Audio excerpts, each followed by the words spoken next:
자식 집에 온 것이 그렇게 잘못된 일인지 몰랐어요. 아들 얼굴 보고 싶어서 찾아간 것뿐인데 그게 그렇게 큰 죄였나 봅니다. 집 현관을 들어서자마자 며느리가 바쁘게 걸레질을 하고 있었어요. 저는 가만히 서 있다가 반가운 마음에 잘 지냈냐고 말을 건넸죠. 그러자 며느리가 힐끗 제 쪽을 보더니 마지못해 대답하더군요. 오셨어요? 뭐, 피곤할 수도 있지 싶어서 크게 신경 쓰지 않고 아들을 찾았어요. 그런데 이상하게 아들도 소파에 앉아 TV를 보면서도 곁눈질로 며느리만 살피고 있는 듯 보였습니다. 저는 잠시 거실 한 구석에 앉아 기다리던 말 한마디가 나오길 바랐습니다.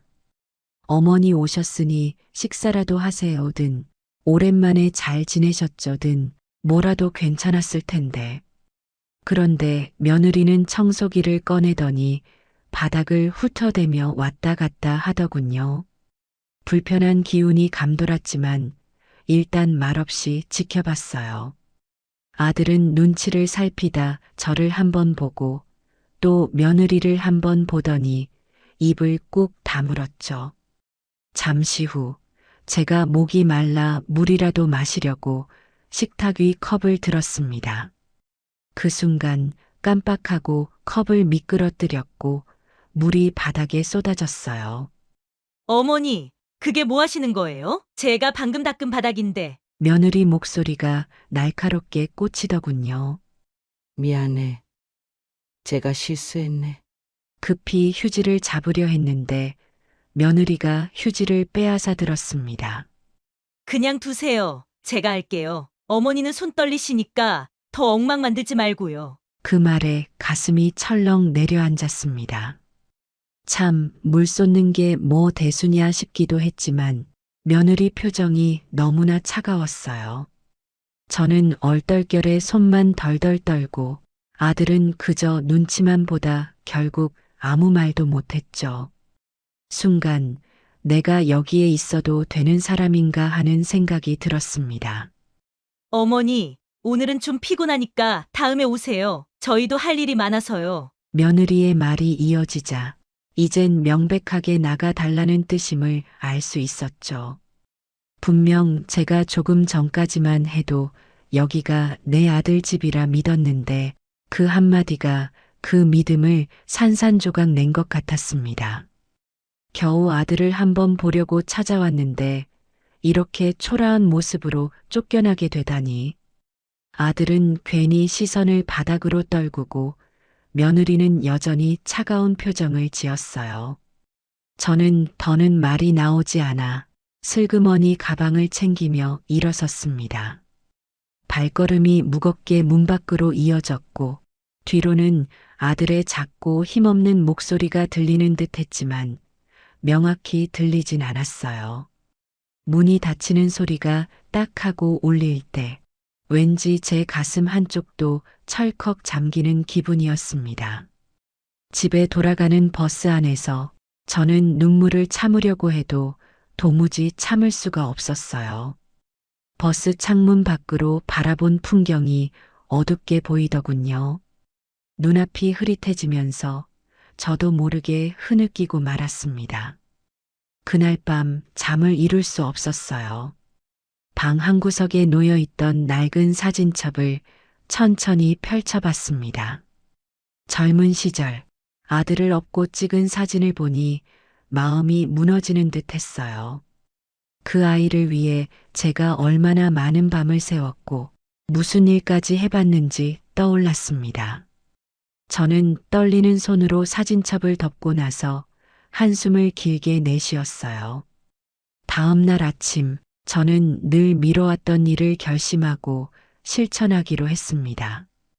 복지센터에 가서 노인 일자리를 알아보았지요. 젊었을 적 제법 괜찮았던 요리 솜씨를 다시 떠올려 볼까 싶었어요. 할머니, 이 나이에 무슨 일을 하시겠어요? 복지사가 살짝 걱정스러운 얼굴로 물었습니다. 내 인생이 아직 끝난 건 아니에요. 제가 할 수 있는 일이 많다고 생각합니다. 저는 흔들리지 않고 대답했어요.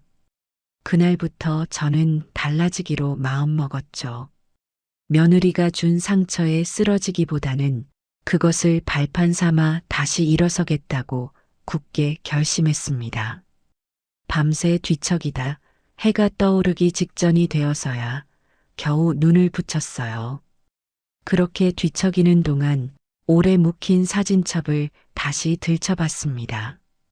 사진 한 장 한 장이 제게 많은 말을 건네는 것 같았어요. 아들을 처음 안았을 때의 벅참과 걸음마를 뗄 때 느꼈던 설렘이 생생하게 떠올랐습니다. 커다란 책받침에 삐뚤빼뚤 써놓은 글씨도 눈앞에 아른거렸어요. 그 모든 순간들이 모여 지금의 제가 되었지만 한편으로는 그때로 돌아갈 수 없다 생각하니 가슴이 저려왔습니다. 하지만 언제까지나 과거에만 묶여 있을 순 없었지요. 중요한 건 지금부터 무엇을 하느냐라는 사실이 더 크게 다가왔어요. 아침이 되자 저는 옷을 챙겨 입고 복지센터로 갔습니다. 걸음은 무거웠지만 마음은 오히려 가벼워 보였어요. 무엇이라도 해야 한다는 절박함이 저를 움직이게 만들었습니다. 복지센터에 도착해 보니 또래 어르신들이 이미 많이 와 있더군요. 저마다 다른 이유로 왔겠지만 결국 모두가 새로운 무언가를 찾고 있다는 점에서는 같아 보였어요. 한편으로는 안쓰럽기도 했고 한편으로는 서로에게서 작은 용기를 얻는 기분이 들었습니다. 누군가는 지쳐 보였고 또 누군가는 저처럼 다부진 결심을 한 듯 얼굴에 다짐이 묻어났습니다. 자존심이 상할 때도 있겠지만 그래도 해볼 만한 일이 있다면 저는 시도해보고 싶었어요. 복지사 앞에서 지원 서류를 작성하는 제 손이 약간 떨리긴 했지만 한 글자 한 글자 정성을 다해 적어 내려갔습니다. 제 이름 뒤에 적힌 나이를 볼 때마다 시간의 무게가 느껴졌지만 그래도 살아온 나날이 헛되지는 않았으니까요. 복지사가 걱정스러운 시선으로 바라봤지만 저는 그 시선에도 흔들리지 않았습니다. 아직 제 인생은 끝나지 않았고 앞으로도 그럴 거라고 믿었으니까요. 복지센터를 나오는 길, 문득 제가 살아온 세월이 길긴 길었구나 싶었습니다. 아이 키우며 정신없이 뛰어다니던 젊은 날의 모습이 머릿속을 스쳐갔어요. 그때는 늘 시간에 쫓겼고 하루가 모자랄 정도로 바빴지만 미래에 대한 기대가 있었기에 견딜 수 있었지요. 이제는 그 기대가 무너진 듯 했지만 사실 그렇지도 않았다는 걸 깨달았어요. 새로운 길이 있을 거라는 확신은 없었으나 적어도 발걸음을 멈추지 않겠다는 생각이 제 안에 자리 잡았거든요. 누군가 보기엔 사소한 변화일 수도 있지만 제게는 다시 살아보겠다는 의지 자체가 중요한 의미였어요. 집으로 돌아와 복지센터 안내문을 펼쳐봤습니다. 노인을 위한 여러 일자리 정보와 교육 프로그램이 적혀 있었지요.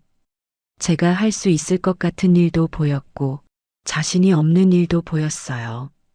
그렇지만 한 가지는 분명했답니다. 도전할 수 있는 가능성은 여전히 남아있다는 사실이었어요. 나이가 들고 손이 떨려도 그것만으로 불가능을 단정 짓고 싶지 않았습니다. 복지사의 말대로 세상이 호락호락하지 않을 수도 있지만 저 역시 만만한 사람은 아니라고 생각했어요. 아직 끝나지 않았다라는 말을 제 자신에게 계속 되뇌었습니다. 사람들은 종종 노인이라는 단어로 우리를 제한하려 하지만 마음먹기에 따라 한계는 얼마든지 달라질 수 있다는 걸 깨달았지요. 그날 저녁 집에 돌아와 내일 할 일을 적어보았습니다. 그 와중에도 아들과 며느리가 떠오를 듯 했지만 일부러 마음 한편으로 밀쳐놨어요. 지금은 저 자신에게 집중해야겠다고 생각했습니다. 자식에 대한 정이 아예 없어진 건 아니었으나 이제는 그들에게 의존하지 않고 살고 싶었거든요. 짧았던 복지센터 방문이지만 저에게는 길고 소중한 시간이었어요. 그곳에서 본 어르신들 표정이 아직도 생생합니다. 어떤 분은 지쳐 보였고 또 어떤 분은 새로운 도전을 위해 눈빛을 빛내고 계셨지요. 우리 모두 상황은 달랐지만 내일을 더 낫게 만들고 싶다는 점에선 똑같았습니다. 그 사실이 제겐 위안이 됐고 다시 용기를 북돋아줬어요.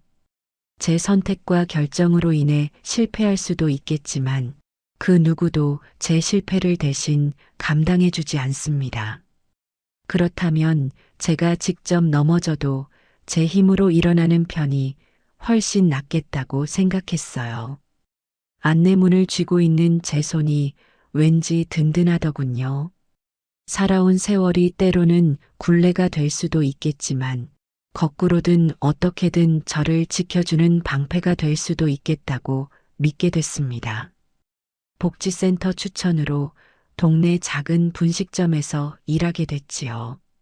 처음에는 설거지랑 심부름 정도만 맡았는데 주인 아주머니가 제 요리 솜씨를 알아보시고 서서히 음식을 맡기기 시작했습니다.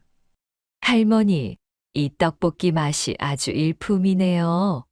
어디서 배우셨어요? 주인 아주머니가 신기해 하시더라고요. 살다 보면 이것저것 배우게 돼요. 저는 쑥스럽지만 솔직히 그렇게 말했지요. 손님들도 제 음식 맛을 좋아해 주셨어요. 특히 제 비법 김밥은 동네에 소문이 나기 시작했고 일을 하면서 용돈도 벌 수 있었지요. 무엇보다 제가 다시 누군가에게 필요한 존재라는 사실이 가장 기뻤습니다.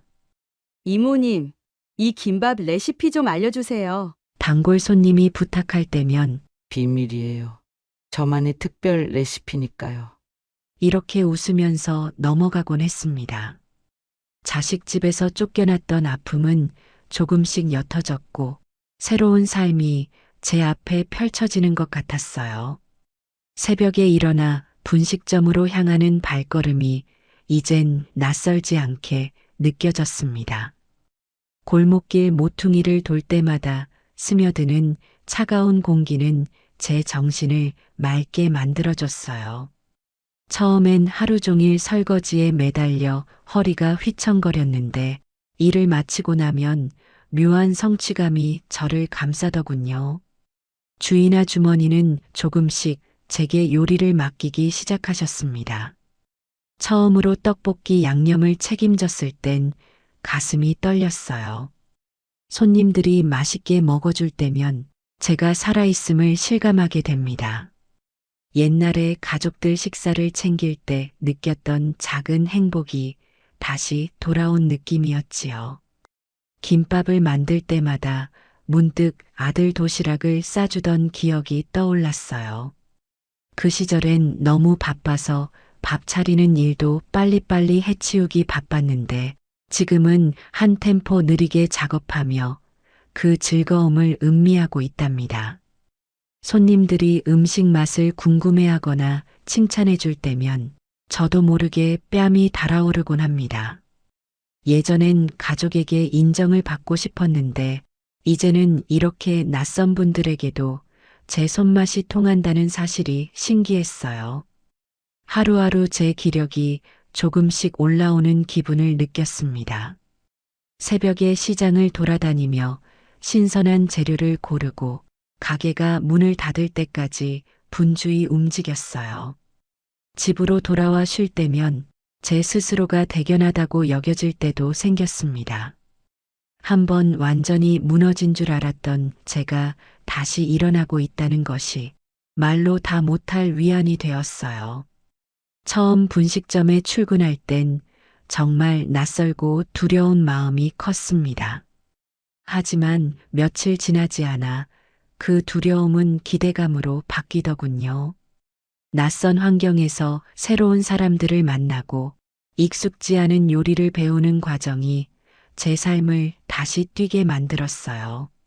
설거지에 허리가 쑤시고 다리가 저릴 때도 있었지만 그 고단함조차 살아있음의 증거로 느껴졌습니다.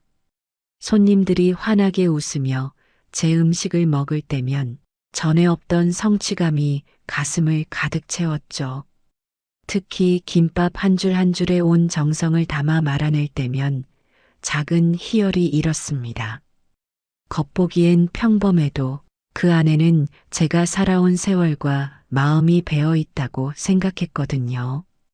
떡볶이에 간을 맞출 때마다 옛 추억이 함께 떠오르기도 했습니다.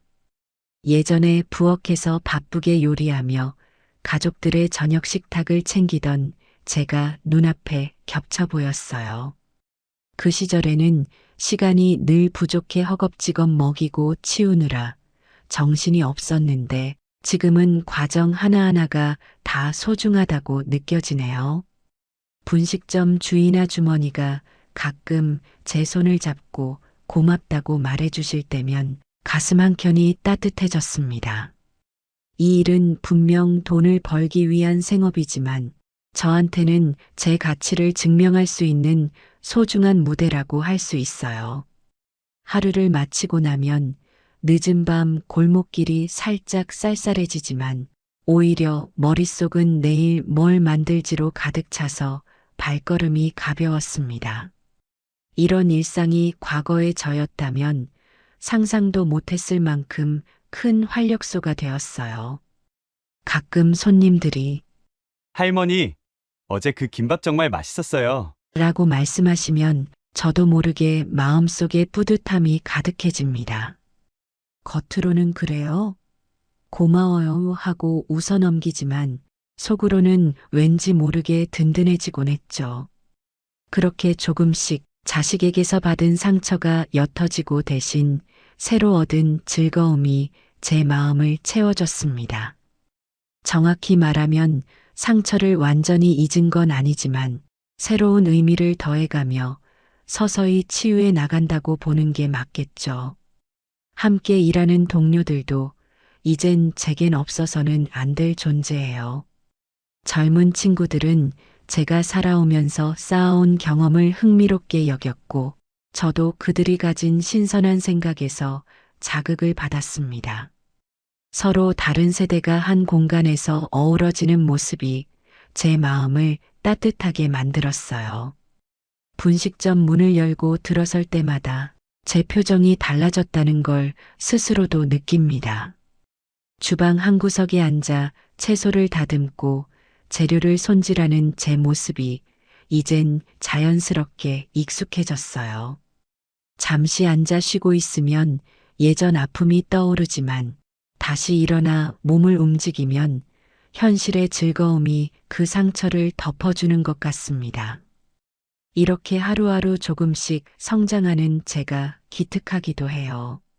누군가 보면 대수롭지 않아 보일지 몰라도 제 삶에서는 이 작은 변화가 엄청난 의미를 지니니까요. 6개월이 지났을 때 저는 더 이상 그 작은 분식점에만 머무르지 않았습니다.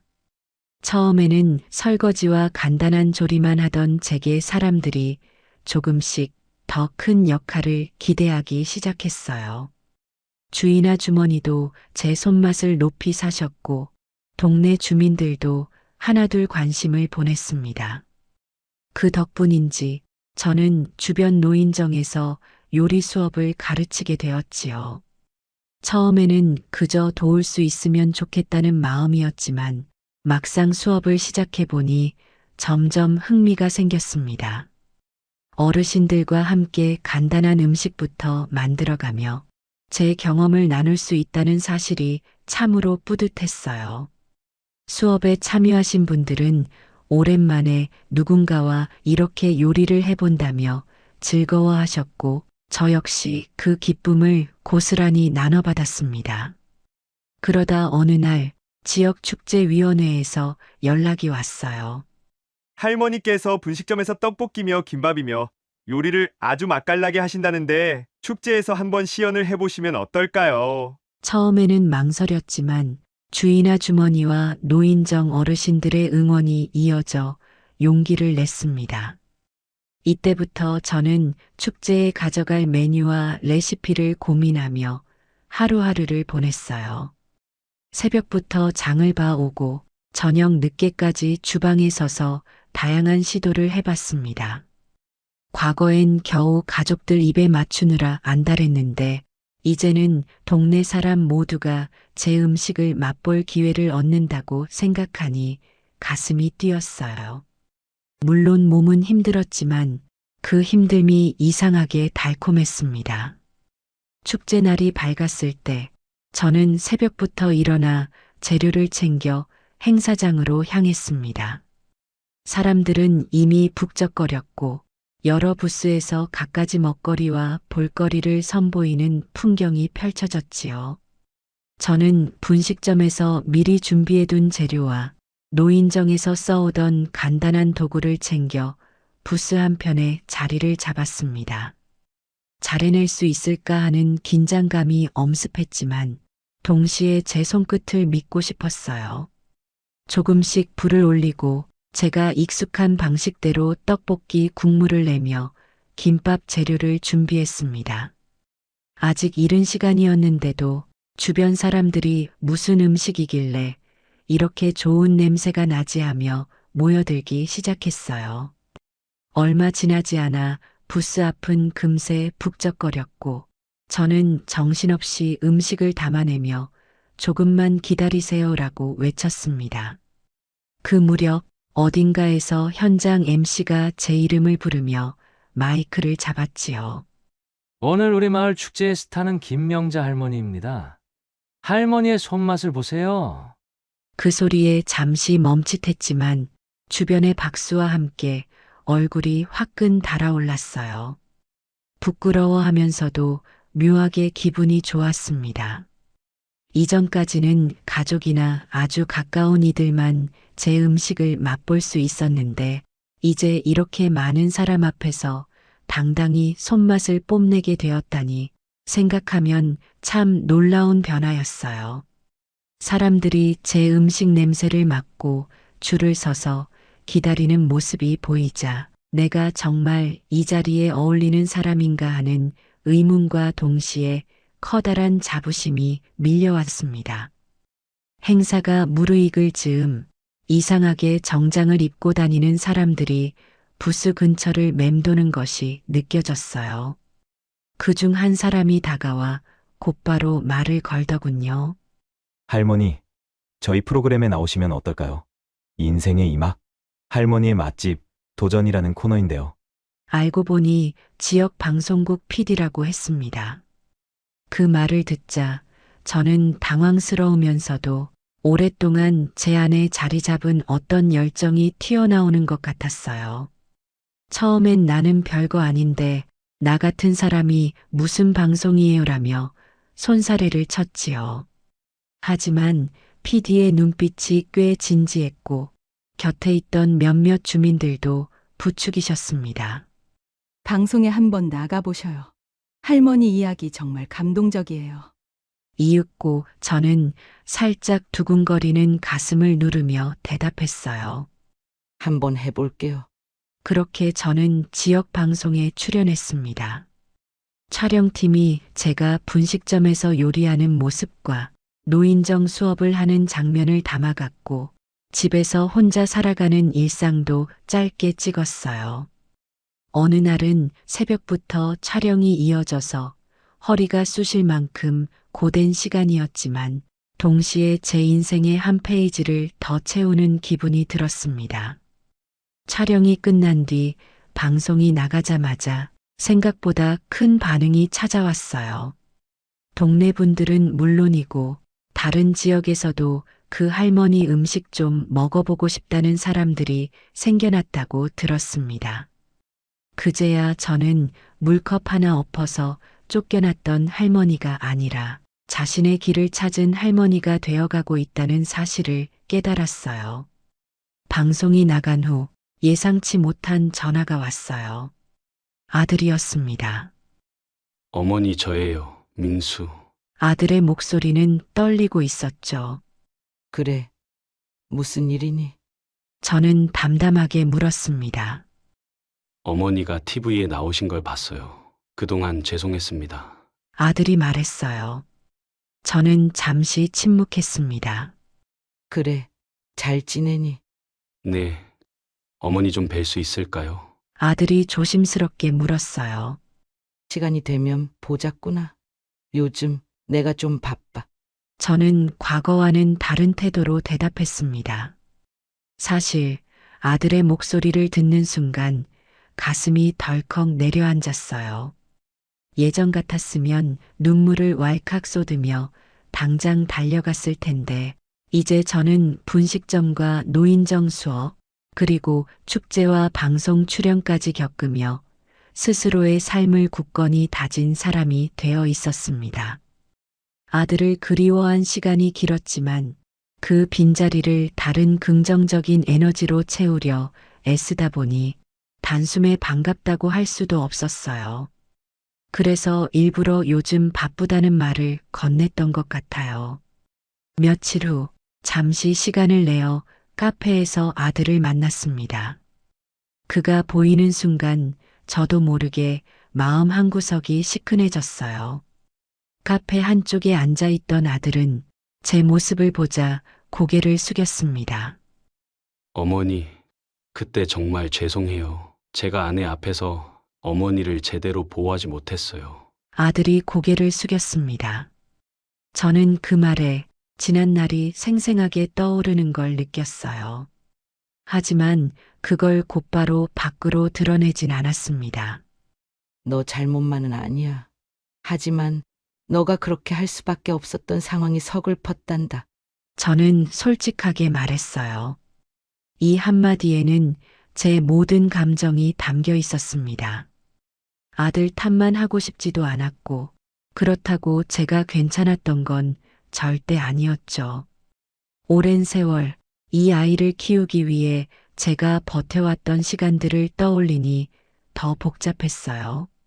아들은 한숨을 내쉬며 중얼거렸습니다. 어머니가 그동안 얼마나 힘드셨는지 제가 너무 몰랐어요. 저는 굳이 많은 말을 하지 않았습니다. 어쩌면 말이 필요 없을지도 모른다는 생각이 들었거든요. 그저 아들이 미안함을 표현하고 제가 그 감정을 받아들이는 것만으로도 작은 문이 열릴 수 있다고 여겼습니다. 잠시 뒤 그는 제 손을 잡고 한 번 더 사과하더군요. 저는 그 손을 뿌리치지 않았지만 그렇다고 손을 꼭 쥐지도 않았습니다. 마음이 편해지기엔 아직 시간이 필요하다고 느꼈거든요. 그래도 그날 집으로 돌아오는 길은 생각보다 마음이 무겁지 않았습니다. 어쩌면 우리가 조금씩 새로운 가족 관계를 시작할 수 있으리라는 기대가 생겼다고 할까요? 이제는 제가 아들에게 전처럼 매달리지 않아도 되는 환경을 만들었으니까요. 스스로의 삶이 확고해졌기에 비로소 서로 존중할 수 있는 가능성이 열렸다고 믿었습니다. 아들과의 만남 이후 저는 더욱 제 삶에 몰입했습니다. TV 프로그램의 인기와 함께 저는 작은 반찬 가게를 열게 되었어요. 분식점을 거쳐 노인정 수업까지 이어온 제 손맛이 드디어 할머니의 손맛이라는 이름으로 자리를 잡은 셈이죠. 처음에는 가게 규모가 아주 작았지만 한 달, 두 달 만에 소문이 나더니 주문이 밀려들었습니다. 저는 새벽 일찍 식재료를 떼오고 저녁 늦게까지 반찬을 만들고 포장하며 정신없이 지냈지요. 중간중간 노인정 수업도 이어갔고 한 번씩 축제나 지역 행사에 초대받기도 했습니다. 어느 날 가게 문이 열리는 소리가 들려서 어서 오세요 하고 돌아봤는데 예상치 못한 손님을 마주쳤습니다. 며느리였어요. 어머니, 며느리가 어색하게 인사했습니다. 어서 와. 무슨 일로 왔나? 저는 평온한 표정을 유지했어요. 저 명절 음식 좀 주문하러 왔어요. 어머니 음식이 최고라고 소문이 자자해서. 며느리의 말투는 예전과 달리 조심스러웠죠. 아, 그래. 우리 가게는 예약이 꽉 찼는데 어쩌지? 저는 천천히 예약부를 확인하며 말했습니다. 어머니, 제발요. 민수 아빠 회사 동료들이 오는데. 며느리의 목소리가 애원하는 듯 했어요. 저는 그녀를 물끄러미 바라보았습니다. 물컵 하나 엎었다고. 사람을 그렇게 대하면 안 되는 거야. 며느리의 얼굴이 붉어졌어요. 그때는 제가 너무 예민했어요. 다시는 누구에게도 그런 식으로 대하지 마. 특히 아이들 앞에서는. 저는 단호하게 말했습니다. 그 순간 제 마음속에는 여러 감정이 복받쳤지만 이제는 제 목소리를 분명히 낼 수 있었습니다. 가게 한편에서 직원이 조용히 눈치를 보는 게 느껴졌지만 굳이 상황을 길게 설명하고 싶진 않았어요. 그저 지금 제 위치에서 제가 지켜야 할 것을 지키겠다는 생각뿐이었습니다. 옛날 같으면 며느리 표정을 살피고 어떻게든 다시 잘 지내보려 머리를 숙였을지도 모르지만 이젠 그렇지 않았어요. 며느리는 잠시 망설이는 듯 하더니 결국 가게를 나섰습니다. 가게 문이 닫히자 저는 크게 숨을 들이마셨습니다. 분노라기보다는 묘한 허탈감이 스쳤지만 동시에 그래, 이제 이 정도는 내가 감당할 수 있지 하는 자신감도 들었어요. 예전엔 물컵 하나로 인해 마음이 산산조각 난 것만 같았는데 이젠 그 사건이 제 인생의 전환점이 되었으니 말이지요. 저를 깎아내리던 사람들에게 매달릴 이유가 전혀 없다고 제 스스로 확신하게 된 순간이었습니다. 그날 저녁 주문이 워낙 많아 정신을 놓을 새도 없이 바빴습니다. 재료 손질부터 조리, 포장까지 가게를 오가는 사람들의 발걸음도 끊이지 않았어요. 가끔 쉬는 틈에 아들과 나눈 짧은 메시지를 확인했지만 며느리 이야기는 굳이 꺼내지 않았습니다. 그 문제는 시간에 맡기기로 했어요. 제가 먼저 나서서 해결해야 할 일은 아니라고 생각했거든요. 오히려 제게 중요한 건 명절 음식을 예약한 손님들에게 제때 제대로 된 반찬을 내놓는 일이었습니다. 하나의 주문이라도 소홀히 하지 않고 맛있게 완성해내는데 신경 쓰다 보니 며느리와의 불편한 조우도 어느새 머릿속에서 희미해졌습니다. 가게 문을 닫고 나서는 어둑해진 거리를 천천히 걸어 집으로 향했습니다.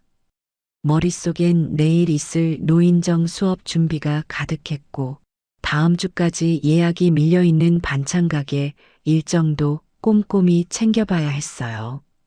모든 게 분주했지만 그 분주함이 저를 지탱해주는 동력이 된다는 사실을 새삼 느꼈습니다. 버스 정류장에 앉아 잠시 숨을 고르며 저를 에워싸던 어둠을 바라봤어요. 한때는 이 어둠이 무섭고 막막했지만 이제는 그 어둠 속에서도 한 가닥 빛을 볼 수 있다고 확신하게 되었어요. 그 빛이란 제가 다시 일어섰다는 증거이자 더 이상 어떤 순간에도 스스로를 버리지 않겠다는 다짐이기도 했습니다. 며칠 후 아들이 전화로 대충 들었다며 조심스레 묻더군요. 저는 구체적인 언급은 피하고 바쁘니 다음에 얘기하자고 말했습니다. 예전이었다면 아들의 감정을 먼저 살폈겠지만 이젠 그럴 필요가 없다고 판단했어요. 저는 제가 지키고 싶은 것에 집중하기에도 모자랄 만큼 시간과 에너지가 필요하니까요. 그 대신 아들에게 마냥 냉정한 태도를 보인 건 아니고 그래도 명절 때 잠깐이라도 얼굴 보자며 여지를 남겨놨습니다. 아들도 안심했는지 네. 어머니가 괜찮으시면 연락 주세요. 라는 말로 전화를 마쳤어요. 그날 밤 가만히 누워 지난 시간을 돌이켜봤습니다. 물컵 하나 엎었다고 쫓겨나서 버스 안에서 울던 제가 떠올랐어요. 그때는 정말 인생의 끝인 줄만 알았는데 이젠 그 사건이 제 삶을 뒤흔들어 새로운 길을 열어준 계기가 되었다고 생각합니다.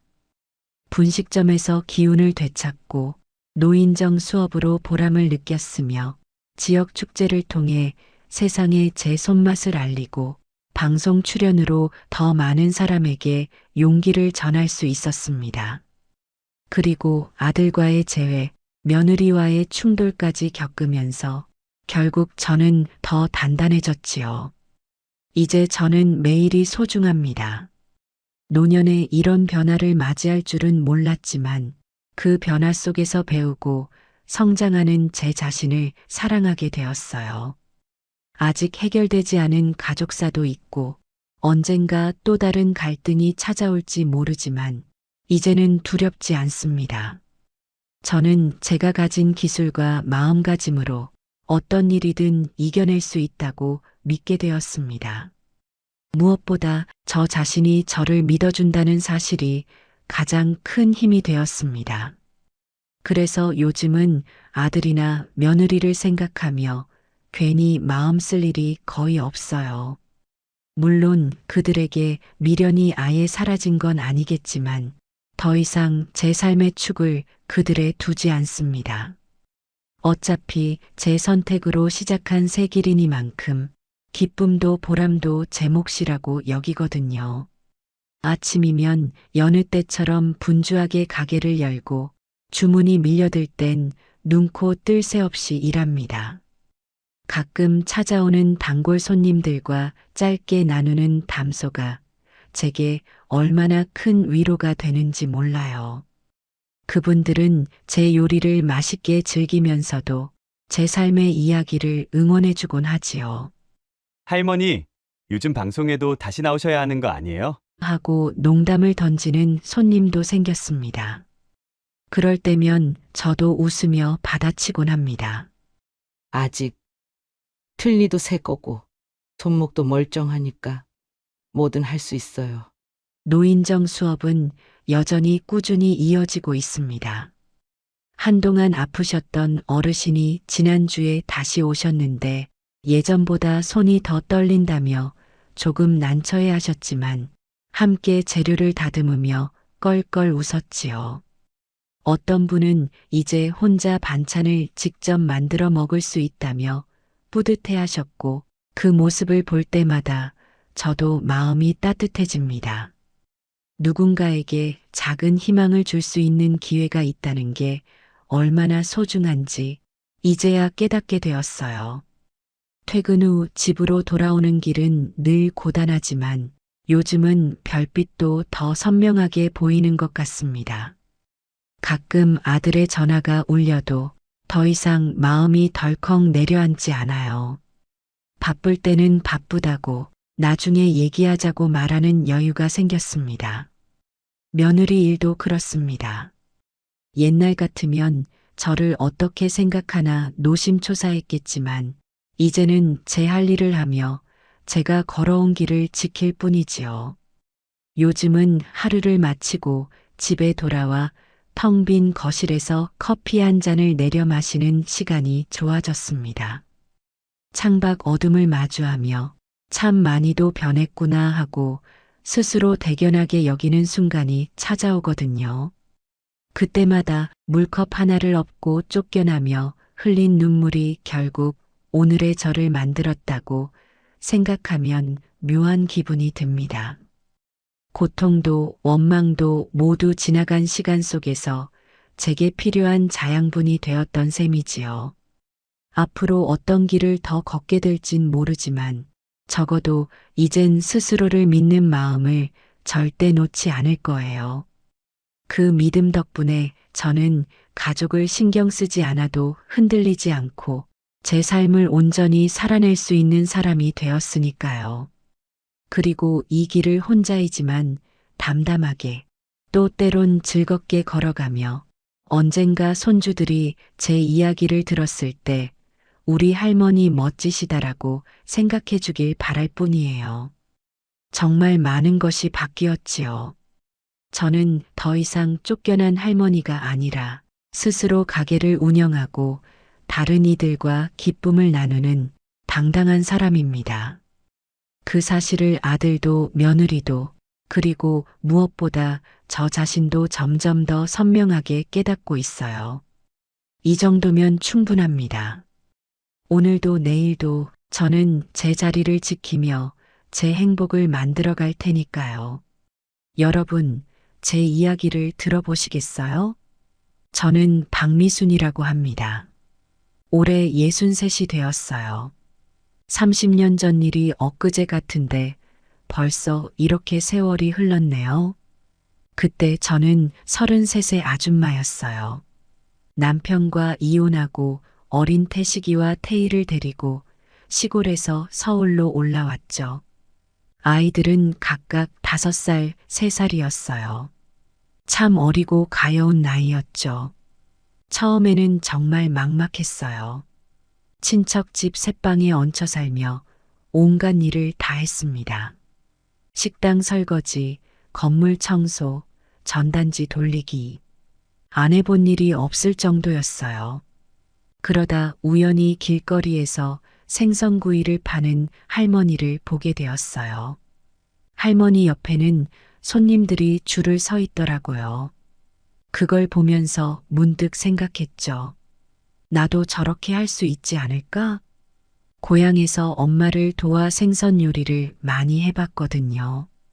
어릴 때부터 칭찬도 많이 받았고요. 그래서 저도 한번 해보기로 마음먹었어요. 친척에게 100만 원을 빌려 작은 포장마차를 운영했어요. 시장에서 싱싱한 생선을 사다가 밤새 양념을 만들어 재웠죠. 그리고 다음 날 아침 일찍 나가 길거리에서 구워 팔았어요. 처음에는 정말 힘들었어요.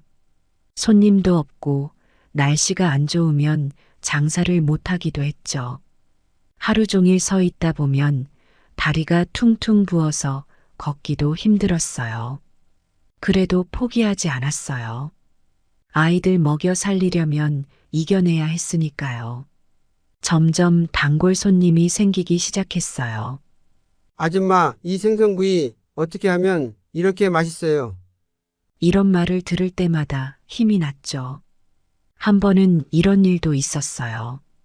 비가 엄청 쏟아지던 날이었는데 우산을 들고 오신 할아버지 한 분이 계셨어요. 아줌마, 이 비를 뚫고 왔는데 생선구이 안 파시는 거예요? 그 말씀을 듣고 저는 눈물이 났어요. 그날 이후로 비가 와도 꼭 장사를 나갔습니다. 1년쯤 지났을 때 작은 가게를 얻을 수 있었어요.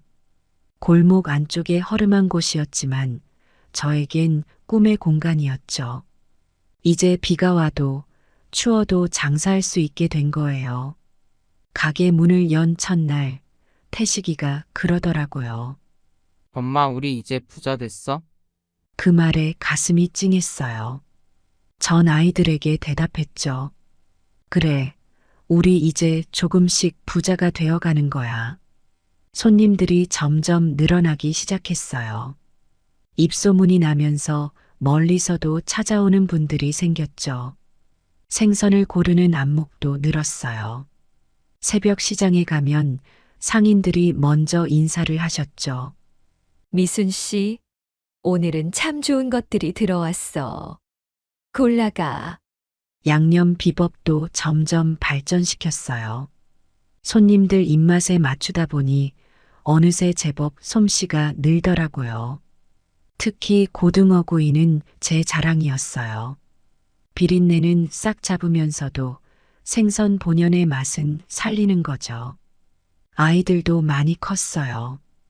태식이는 중학생이 되었고 태희는 5학년이 되었죠. 가게 일이 바빠서 많이 챙겨주지 못했지만 둘 다 착하게 자랐어요. 엄마, 우리가 설거지 할게. 엄마는 쉬어. 이런 말을 들을 때마다 가슴이 뭉클했죠. 세월이 참 빨리 흘러갔어요. 어느새 제가 서울에 온 지 10년이 지났더라고요. 그동안 참 많은 일이 있었죠. 제 가게는 입소문을 타고 동네에서 제법 유명해졌어요. 주말이면 손님들이 줄을 서서 기다릴 정도였죠. 그러다 보니 가게가 너무 좁아졌어요. 손님들이 불편해 하시는 걸 보며 마음이 아팠죠. 그러던 어느 날 큰 결심을 하게 되었어요. 2층짜리 건물을 임대해서 가게를 옮기기로 한 거예요. 많은 분들이 말렸어요. 미순아, 무리하는 거 아니야? 지금도 잘하고 있잖아. 하지만 전 도전해보고 싶었어요. 더 많은 손님들에게 제 음식을 대접하고 싶었거든요. 그래서 은행 대출을 받아 과감히 가게를 옮겼습니다. 새 가게 문을 연 날 정말 가슴이 떨렸어요. 실패하면 어쩌나 하는 걱정도 들었죠. 그런데 기적 같은 일이 일어났어요. 개업 첫날부터 손님들이 북적북적 몰려오는 거예요. 와, 미순 씨네 가게가 이렇게 커졌네. 역시 이 집 생선구이가 좋아. 맛은 그대로네. 이런 말씀들을 들으니 눈물이 날 것 같았어요. 가게가 커지니 혼자 감당하기 힘들어졌어요. 그래서 직원도 고용하게 되었죠. 처음에는 2명을 뽑았는데 나중에는 5명까지 늘어났어요. 우리 가게에서 일하는 직원들을 보면 제 어린 시절이 생각나곤 했어요. 그래서 더 잘해주려고 노력했죠. 사장님, 저희 월급 올려주신다면서요? 감사합니다. 직원들이 이렇게 말할 때면 뿌듯했어요. 저도 누군가에게 도움을 줄 수 있다는 게 참 기뻤거든요.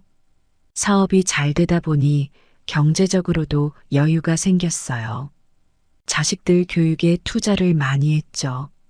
태식이는 명문대에 들어갔고 태희도 좋은 고등학교에 다니게 되었어요. 공부방도 따로 얻어주고 영어 학원도 보냈죠. 엄마, 우리 이제 진짜 부자 된 것 같아. 태희가 그렇게 말하는데 가슴이 뭉클해지더라고요. 고생 끝에 낙이 온다더니 정말 그랬나 봐요. 하지만 한편으로는 걱정도 되었어요. 자식들이 너무 풍족하게 자라면 어떡하나 하는 생각이 들었거든요. 그래서 가끔 일부러 옛날 이야기를 해주곤 했어요. 너희들 어릴 때는 말이야. 그래도 자식들은 착하게 자랐어요. 태식이는 방학 때 가게에 와서 일을 도와주곤 했죠. 태희도 주말이면 와서 손님들 시중을 들어줬고요. 그 모습을 보면 뿌듯하면서도 미안했어요. 엄마가 너무 일만 시키나? 하고 물으면 자식들은 웃으며 대답했죠. 아니야, 엄마. 우리도 엄마 도와주고 싶어. 가게 일이 바빠서 자식들과 여행 한번 제대로 못 갔어요. 그게 늘 마음에 걸렸죠. 그래서 한번 과감히 가게 문을 일주일 동안 닫고 제주도로 가족여행을 다녀왔어요. 그때 찍은 사진을 보면 지금도 가슴이 따뜻해져요. 사업이 잘 되니까 주변에서 이것저것 제안도 많이 들어왔어요. 미순아, 프랜차이즈 해보는 게 어때? 다른 동네에 지점 내보지 그래? 이런 말들을 많이 들었죠. 하지만 전 욕심내지 않기로 했어요. 지금 이 가게, 이 손님들과 함께하는 게 제일 행복하다고 생각했거든요. 그렇게 10년이 흘러갔어요. 이제 제 나이 43, 아이들은 어엿한 청년이 되었죠. 가끔 거울을 보면 깜짝 놀라요. 주름도 많이 생기고 흰머리도 늘었거든요. 하지만 후회는 없어요. 이 주름, 이 흰머리 하나하나가 다 우리 가족의 역사니까요. 세월이 참 빠르더라고요. 어느새 태식이가 대학을 졸업할 나이가 되었어요. 엊그제 고등학교 입학한 것 같은데 말이에요. 태식이는 취업 준비를 열심히 했어요. 밤늦게까지 스터디를 하고 주말에도 도서관에 가곤 했죠. 그 모습을 보면 안쓰럽기도 하고 대견하기도 했어요. 엄마, 나 합격했어. 어느 날 태식이가 들어오더니 이렇게 말하는 거예요. 큰 회사에 취직이 됐대요. 그 순간 눈물이 왈칵 쏟아졌어요. 아들을 꼭 안아주며 말했죠. 우리 아들 정말 잘했어. 엄마가 너무 자랑스러워. 태희도 대학을 무사히 졸업하고 좋은 회사에 취직했어요. 둘 다 제 노력으로 이뤄낸 거라 더 뿌듯했죠. 가끔 친구들 모임에 가면 자식 자랑하는 게 입에 붙어 있었어요. 우리 태식이는 말이야. 태희가 어제 이러더라고. 자식들이 잘 되는 걸 보니 더 열심히 일하게 되더라고요.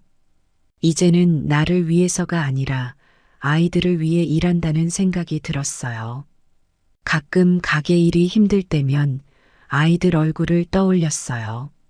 그러면 어느새 힘이 나곤 했죠. 엄마, 이제 그만 좀 쉬세요. 우리가 벌어서 엄마 모시고 살게요. 아이들이 이런 말을 할 때면 가슴이 뭉클해지곤 했어요. 하지만 전 아직 일할 수 있다고 걱정하지 말라고 했죠. 사실 일하는 게 제 낙이기도 했거든요. 그래도 가끔은 쉬어가기로 했어요. 한 달에 한 번은 꼭 아이들과 외식을 했죠.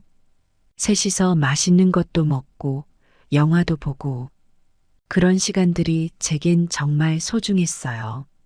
태식이가 30살이 되던 해예요. 어느 날 저녁 태식이가 조심스럽게 말을 꺼내더라고요. 엄마, 사실은 제가 만나는 사람이 있어요. 순간 가슴이 덜컥 내려앉는 것 같았어요. 그동안 연애한다는 말을 한 번도 안 해서 아직 일러서 다행이라고 생각했는데 그래도 겉으로는 태연한 척 물어봤죠. 그래, 어떤 사람인데? 태식이가 자기 여자친구 이야기를 하는데 눈이 반짝반짝 빛나더라고요. 보는 제가 다 행복해질 정도였어요. 엄마, 저 결혼하고 싶어요. 그 말을 듣는 순간 눈물이 핑 돌았어요. 우리 아들이 벌써 이렇게 컸구나 싶어서요. 그래, 결혼해. 엄마가 다 해줄게. 그 길로 은행에 가서 적금을 해지했어요. 그동안 모아둔 돈으로 아들 부부의 새 집을 마련해주고 싶었거든요. 5억 원짜리 아파트를 골랐어요. 좀 무리였지만 우리 아들 며느리가 편하게 살았으면 했어요. 결혼식 날 태식이가 양복 입고 서 있는 모습을 보니 가슴이 벅차올랐어요. 저 어린아이가 이렇게 어엿한 사내가 되었구나 싶어서요. 며느리도 참 예쁘고 착해 보였어요. 앞으로 잘 살아. 그 말밖에 해줄 수가 없더라고요. 태식이 결혼하고 2년쯤 지났을 때예요. 이번엔 태희가 조심스레 다가와 물었어요. 엄마, 저도 결혼해도 될까요? 순간 머릿속이 복잡해졌어요. 태식이 때 큰 돈을 썼는데 태희에게도 그만큼은 해줘야 할 것 같았거든요. 하지만 태희의 행복한 얼굴을 보니 그런 걱정은 눈 녹듯 사라졌어요. 그럼 우리 딸, 당연히 해야지. 다시 한번 은행에 가서 대출을 받았어요. 이번에도 5억 원대 아파트를 마련했죠. 빚을 지게 되어 걱정도 됐지만 자식들 얼굴만 떠올리면 그런 게 다 부질없어 보였어요. 태희의 결혼식 날이었어요. 패백실에서 태희가 절을 하는데 눈물이 나더라고요. 꼬마였던 우리 딸이 이렇게 예쁜 신부가 되다니. 우리 딸 언제 이렇게 컸어? 두 아이 모두 결혼시키고 나니 홀가분하면서도 허전한 기분이 들더라고요. 이제 집에 혼자 있는 시간이 많아졌어요. 그래도 전 괜찮았어요. 가게 일도 있고 무엇보다 아이들이 잘 사는 모습을 보는 게 제겐 가장 큰 기쁨이었으니까요. 가끔 아이들이 집에 놀러 오곤 했어요. 함께 밥도 먹고 이야기도 나누고 그럴 때마다 제가 세상에서 제일 부자라는 생각이 들었어요. 돈보다 더 값진 게 바로 이런 시간이라고 생각했죠. 세상 일이 참 묘하더라고요. 제가 그토록 바라던 일들이 하나둘 이루어졌는데 왜 이렇게 마음이 허전한지 모르겠어요. 태식이가 결혼하고 새 집으로 이사 간 지 얼마 안 됐을 때예요. 어느 날 갑자기 태식이에게 전화가 왔어요. 엄마, 저희 집에 놀러 오세요. 며느리가 엄마 좋아하는 음식 해놨대요.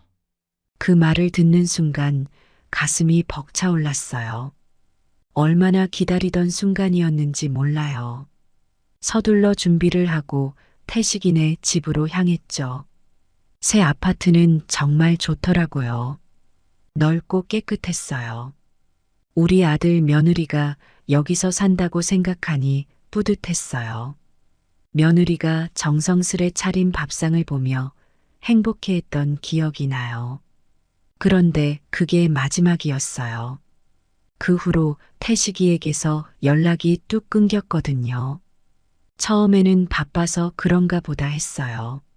새 직장에 적응하느라, 새 생활에 적응하느라 정신이 없나 보다 하고요. 하지만 날이 갈수록 상황은 나아지지 않았어요.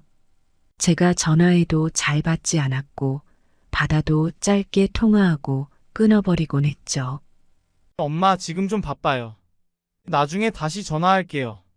그 나중이 영영 오지 않더라고요. 추석이 다가왔을 때 정말 기대했어요. 우리 가족이 다 같이 모여 맛있는 음식 먹고 이야기도 나누고 그런 상상을 하면서 며칠 전부터 음식 준비를 했죠. 그런데 추석 전날 태식이한테서 문자가 왔어요. 엄마, 죄송해요. 이번 추석에는 처가에 가기로 했어요. 다음에 꼭 찾아뵐게요. 그 순간 가슴이 철렁 내려앉는 것 같았어요. 반면에 태희는 자주 찾아왔어요. 일주일에 한 번은 꼭 들르곤 했죠. 엄마, 잘 지내셨어요? 제가 엄마 좋아하는 과일 사왔어요. 그럴 때마다 얼마나 고마웠는지 몰라요. 하지만 한편으로는 더 서글퍼지기도 했어요. 왜 태식이는 이렇게 못하는 걸까 하는 생각이 들어서요. 어느 날은 참다 태식이에게 전화를 걸었어요. 아들, 엄마가 뭐 잘못한 거라도 있니? 왜 연락도 안 하고 찾아오지도 않는 거야? 태식이가 대답했어요. 엄마, 그게 아니라 저도 제 삶이 있잖아요. 너무 간섭하지 말아주세요. 그 말을 듣는 순간 눈물이 왈칵 쏟아졌어요. 제가 언제 간섭했다고 그러는 걸까요? 그래도 전 참았어요. 아들의 새 삶을 존중해주고 싶었거든요. 하지만 마음 한구석이 계속 아팠어요. 밤에 혼자 있을 때면 자꾸 눈물이 나곤 했죠. 내가 뭘 잘못한 걸까? 태희는 그런 제 마음을 알아챘나 봐요. 더 자주 찾아와 주고 이것저것 챙겨주곤 했어요. 엄마, 우리 둘이 영화 보러 갈까요? 엄마, 제가 엄마 좋아하는 떡볶이 사왔어요. 그럴 때마다 얼마나 고마웠는지 몰라요. 하지만 한편으로는 미안한 마음도 들었어요. 태희에게 너무 부담을 주는 건 아닐까 하고요. 세상 일이 한순간에 바뀌는 걸 경험해 본 적 있으세요? 저는 그걸 뼈저리게 느꼈어요. 어느 날 아침이었어요. 평소처럼 가게 문을 열려고 나갔는데 길 건너에 커다란 간판이 보이는 거예요. 대형 생선구이 체인점 오픈. 처음에는 별로 신경 쓰지 않았어요. 우리 단골 손님들은 내 가게를 더 좋아하실 거라고 생각했죠.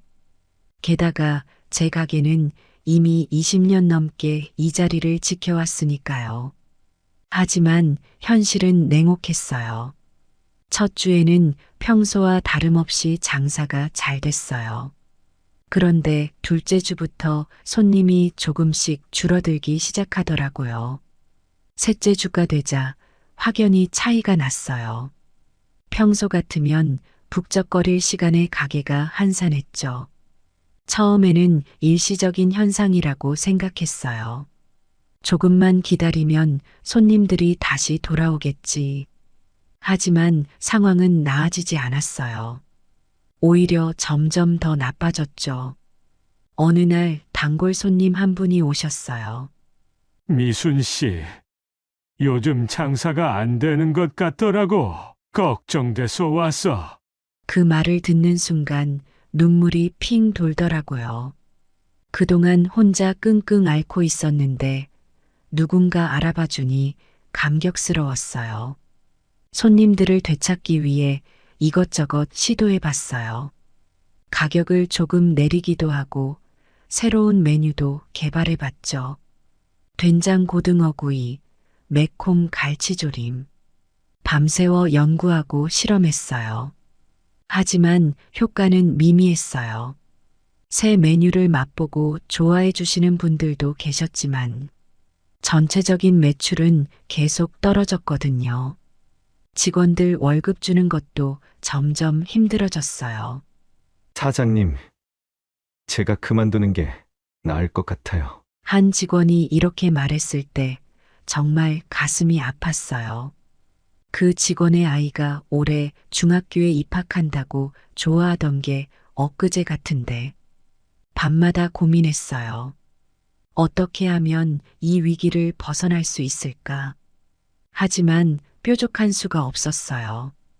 대형 체인점과 경쟁하기엔 제 가게가 너무 작고 힘이 없었거든요.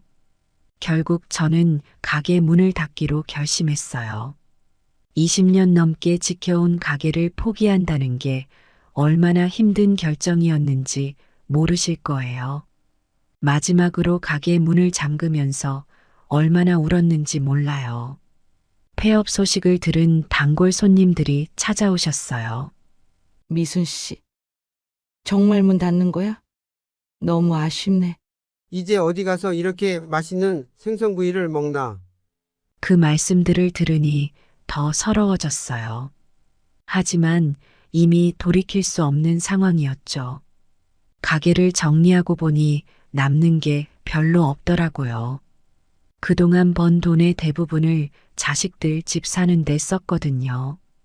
그때는 그게 최선이라고 생각했는데 지금 와서 보니 너무 경솔했던 것 같아요. 갑자기 생활이 팍 어려워졌어요.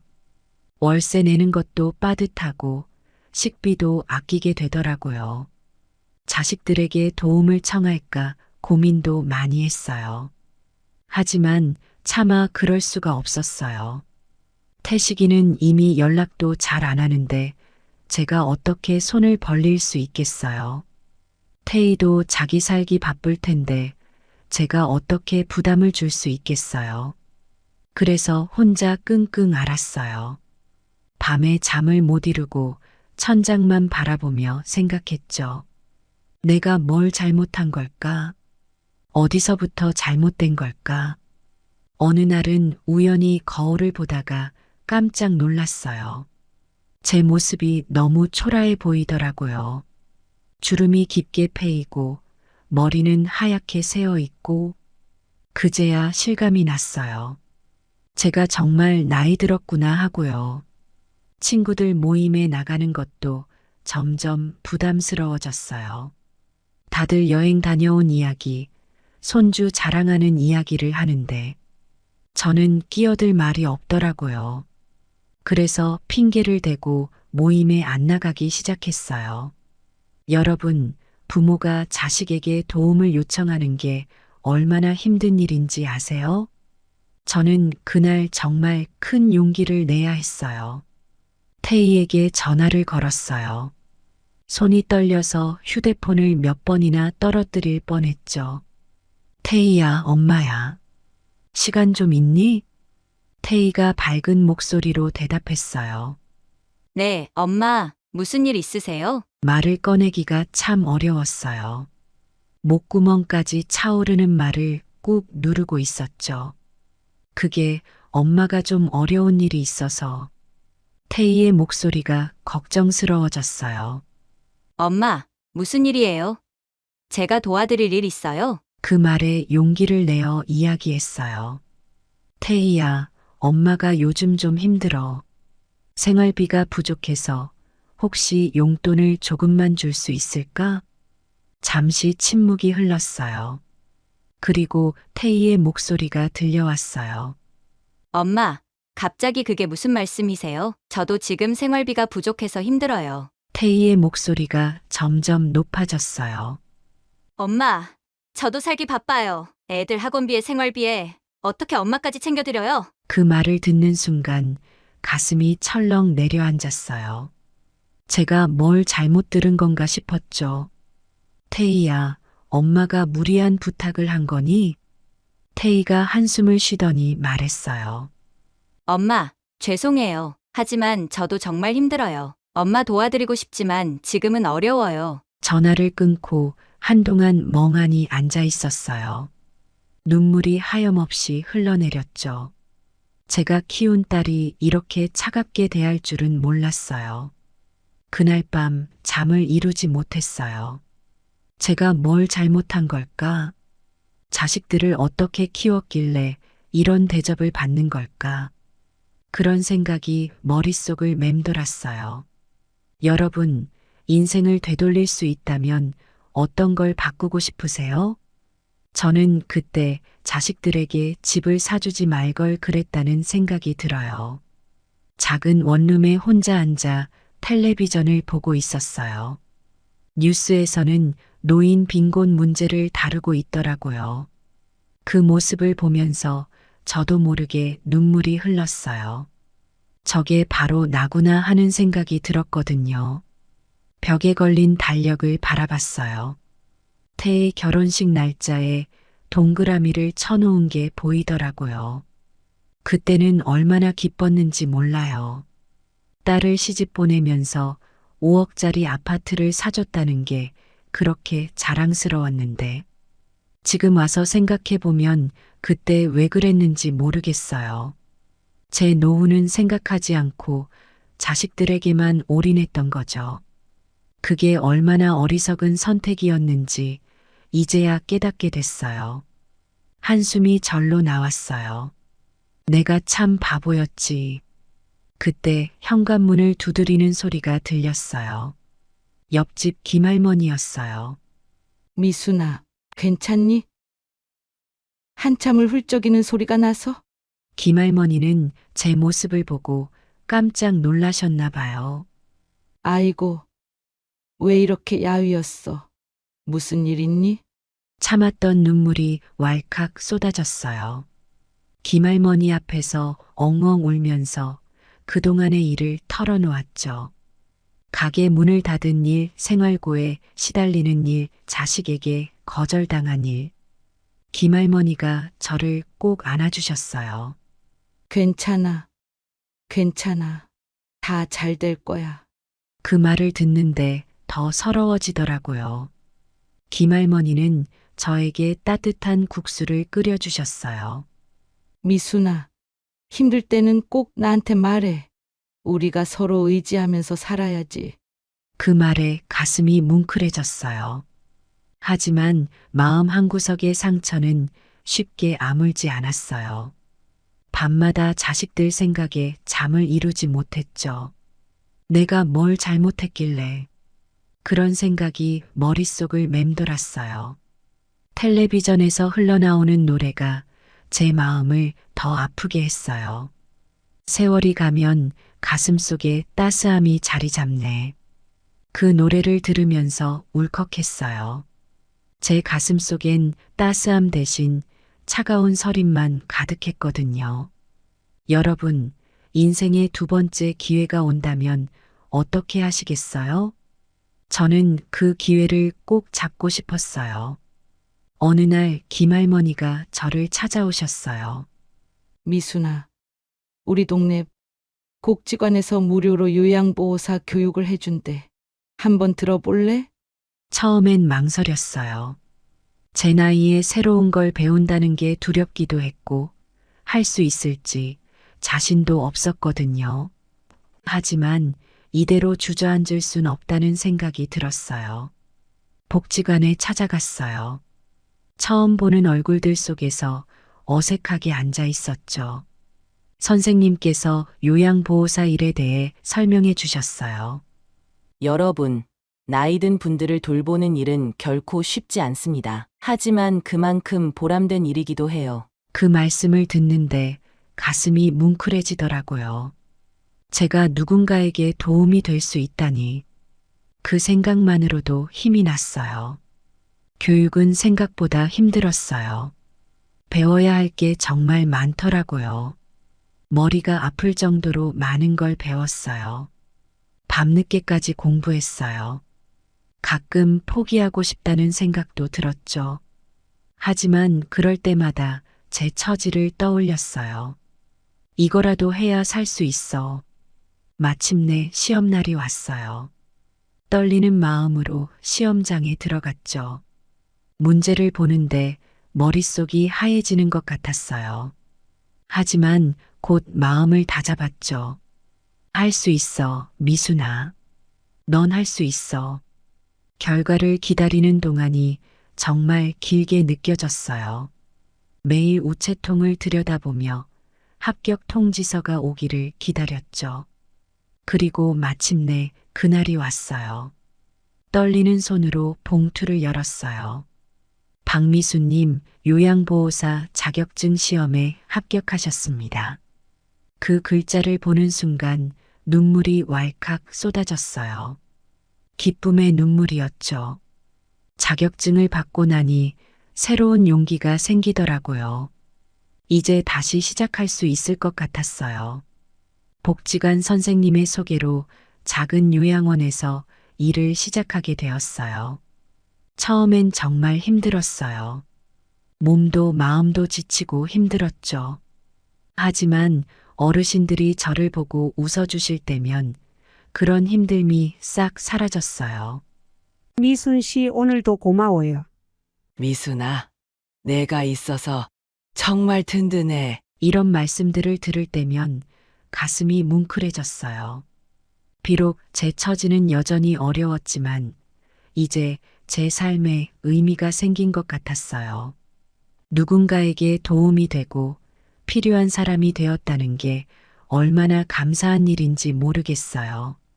매일 아침 요양원으로 향하는 발걸음이 가벼워졌어요. 오늘도 열심히 해보자, 미순아. 그렇게 제 인생의 새로운 장이 시작되었어요. 어느 날 아침이었어요. 요양원에 출근하려고 막 현관문을 열었는데 태식이가 서 있더라고요. 엄마, 순간 어떤 표정을 지어야 할지 몰랐어요. 기쁨, 당혹감, 아니면 서운함? 그 모든 감정이 뒤섞여 한동안 말을 잇지 못했죠. 태식이가 먼저 입을 열었어요. 엄마 들어가도 될까요? 그 말에 정신이 번쩍 들더라고요. 그래, 들어오렴. 좁은 원룸이라 어디에 앉히기도 민망했어요.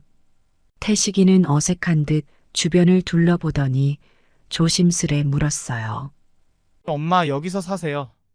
순간 화가 치밀어 올랐어요. 너가 이제 와서 뭘 안다고. 하지만 꾹 참았죠. 응, 여기가 엄마한테는 딱 좋아. 태식이가 고개를 숙이더니 흐느끼기 시작했어요. 엄마 정말 죄송해요. 제가 너무 불효했어요. 아들의 눈물을 보니 마음이 복잡해졌어요. 태식이가 제 손을 잡았어요. 엄마 제가 이제라도 효도할게요. 엄마 모시고 살게요. 그 말을 듣는 순간 눈물이 왈칵 쏟아졌어요. 하지만 그건 기쁨의 눈물만은 아니었어요. 서운함, 아쉬움, 그리고 깊은 상처, 그 모든 감정이 뒤섞인 눈물이었죠. 태식아 고마워. 하지만 엄마는 지금 이대로가 좋아. 태식이가 놀란 듯 쳐다봤어요. 엄마 무슨 말씀이세요? 제가 이제 잘해드릴게요. 한숨이 나왔어요. 아들아, 엄마가 너의 도움이 필요할 때는 이미 지나갔어. 이제 엄마는 스스로 살아갈 거야. 태식이의 눈에 눈물이 고였어요. 엄마, 저 용서해 주세요. 마음 한구석이 아팠지만 강하게 말했어요. 용서는 시간이 지나면 되겠지. 하지만 엄마 마음의 상처는 쉽게 아물지 않을 것 같구나. 그날 이후로 태식이가 종종 연락을 해오곤 해요. 하지만 예전과 같은 관계로 돌아가기엔 아직 시간이 더 필요할 것 같아요. 세월이 약이라고들 하지만 때로는 그 약이 너무 쓰기도 해요. 태희와의 관계도 그랬어요. 태식이가 다녀간 지 얼마 후였어요. 이번엔 태희가 찾아왔어요. 문을 열고 태희를 보는 순간 그날의 기억이 떠올랐어요. 제가 도움을 요청했을 때 차갑게 거절하던 그 목소리. 엄마, 태희의 목소리가 떨리고 있었어요. 그래, 들어오렴. 담담하게 대답했어요. 태희가 들어와 앉더니 고개를 숙였어요. 엄마, 정말 죄송해요. 제가 너무 이기적이었어요. 한동안 침묵이 흘렀어요. 제 마음속에서는 수많은 감정이 요동쳤죠. 용서하고 싶은 마음, 하지만 아직 아픈 상처. 그 모든 것들이 뒤섞여 있었어요. 태희야, 엄마도 미안해. 너에게 부담을 줬던 것 같아. 태희가 고개를 들었어요. 눈가에 눈물이 고여 있더라고요. 아니에요, 엄마. 제가 잘못했어요. 엄마가 저희에게 얼마나 많은 걸 해주셨는데. 그 말을 듣는데 가슴이 아팠어요. 그래, 내가 너희에게 많은 걸 해줬지. 하지만 그 생각을 꾹 눌렀어요. 태희야, 엄마는 너가 잘 살면 그걸로 충분해. 너도 가정이 있으니까 거기에 충실하렴. 태희가 제 손을 잡았어요. 엄마, 저 이제부터라도 잘할게요. 자주 찾아뵐게요. 마음 한구석에서 작은 희망이 피어올랐어요. 하지만 동시에 현실을 직시해야 한다는 생각도 들었죠. 그래, 고마워. 하지만 태희야, 우리 관계가 예전 같아지긴 어려울 것 같아. 태희의 눈에 슬픔이 어렸어요. 하지만 저는 계속 말했어요. 그래도 우리 조금씩 나아져 보자. 천천히. 그날 이후 태희가 조금씩 변하기 시작했어요. 전화도 자주 하고 가끔 찾아오기도 하고. 하지만 아직도 제 마음 깊숙한 곳에는 작은 상처가 남아 있어요. 그 상처가 완전히 아물려면 아직 시간이 더 필요할 것 같아요. 인생을 되돌아보면 참 많은 일이 있었네요. 좋은 일도 있었고 나쁜 일도 있었죠. 하지만 그 모든 경험이 지금의 저를 만들었다고 생각해요. 요즘 들어 자주 옛날 생각을 해요. 생선구이 가게를 처음 시작했을 때, 자식들이 태어났을 때, 그리고 자식들에게 집을 사줬을 때, 그때는 그게 최선의 선택이라고 생각했어요. 하지만 지금 와서 보니 제가 얼마나 어리석었는지 깨닫게 돼요. 자식들에게 모든 걸 쏟아붓는 게 사랑이라고 생각했거든요. 집을 사주고 좋은 옷을 입히고 맛있는 것을 먹이는 게 부모의 역할이라고 믿었죠. 그런데 그게 아니더라고요. 진정한 사랑은 자식을 독립적인 존재로 키우는 거였어요. 그리고 부모도 자신의 삶을 잘 살아가는 모습을 보여주는 거고요. 제가 자식들에게 모든 걸 주면서 정작 제 노후는 전혀 준비하지 않았다는 걸 깨달았을 때 정말 무서웠어요. 이제 어떻게 살아가야 하나 하는 생각에 밤잠을 설치기도 했죠. 하지만 이제는 알아요. 부모가 행복해야 자식도 행복하다는 걸요. 제가 스스로 잘 살아가는 모습을 보여줘야 자식들도 안심하고 자기 삶을 살 수 있다는 걸 이제야 깨달았어요. 요즘 젊은 부모들을 보면 가끔 조언해주고 싶어요. 자식에게 모든 걸 주려고 하지 마세요. 대신 스스로 설 수 있게 도와주세요. 그리고 부모님 자신의 노후도 꼭 준비하세요. 물론 쉽지 않아요. 당장 눈앞의 자식을 위해 모든 걸 쏟아붓고 싶은 마음, 저도 너무 잘 알거든요. 하지만 그게 결국 자식에게도 부모에게도 좋지 않다는 걸 이제는 뼈저리게 느껴요. 제 인생을 돌아보면 후회되는 일도 많아요. 하지만 그 후회를 통해 배운 것도 많죠. 이제는 그 교훈을 바탕으로 남은 인생을 더 현명하게 살아가고 싶어요. 요양보호사로 일하면서 많은 노인분들을 만나요. 그분들의 이야기를 들으면서 더욱 깨닫게 돼요. 노후 준비가 얼마나 중요한지, 그리고 가족 관계가 얼마나 소중한지를. 앞으로 제 남은 인생 어떻게 살아갈지 이제 조금은 알 것 같아요. 자식에게 의지하지 않고 스스로 살아가는 것, 그리고 제 삶에 충실하면서도 가족과의 관계를 소중히 하는 것. 그게 바로 제가 깨달은 인생의 진정한 의미예요. 여러분, 늦었다고 생각하지 마세요. 언제든 새로 시작할 수 있어요. 저도 이 나이에 새 삶을 시작했잖아요. 우리 모두 후회 없는 삶을 살아가길 바래요. 그리고 무엇보다 스스로를 사랑하는 것을 잊지 마세요.